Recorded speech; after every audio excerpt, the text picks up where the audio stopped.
স্কুলের একজন শিক্ষার্থী ইমরানের সাথে কথা বলবো।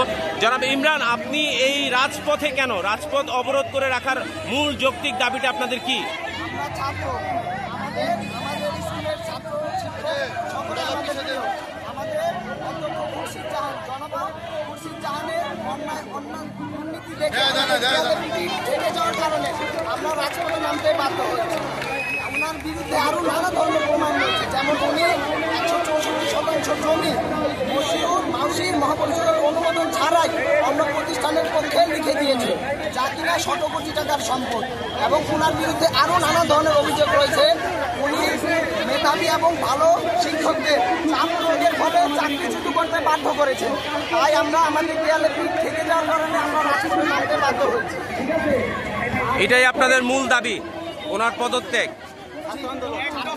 বৈষম্য বিরোধী ছাত্র আন্দোলনে আমাদের এক ভাই শহীদ হয়েছে, আমরা সেই ভাইয়ের রক্ত বৃথা দিতে দিব না।